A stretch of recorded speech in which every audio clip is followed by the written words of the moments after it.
أعوذ بالله من الشيطان الرجيم. بسم الله الرحمن الرحيم.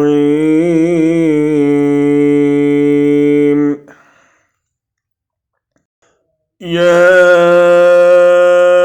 أيها الذين آمنوا إن كثيرا من الأحبار والرهبان ليأكلون أموال الناس بالباطل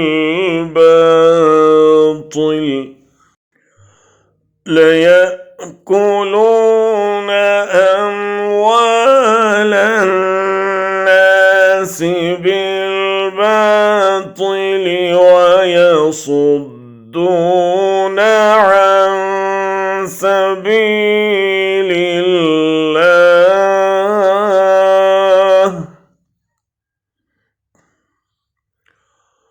والذين يكنزون الذهب والفضة ولا ينفقونها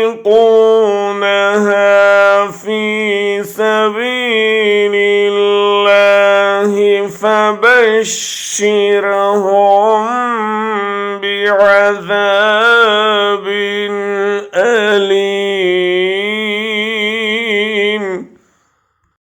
ईमान वालों, अक्सर उलमा और आबिद लोगों का माल नाहक खा जाते हैं और अल्लाह की राह से रोक देते हैं, और जो लोग सोने चांदी का ख़जाना रखते हैं और अल्लाह की राह में ख़र्च नहीं करते, उन्हें दर्दनाक अज़ाब की ख़बर पहुंचा दीजिए।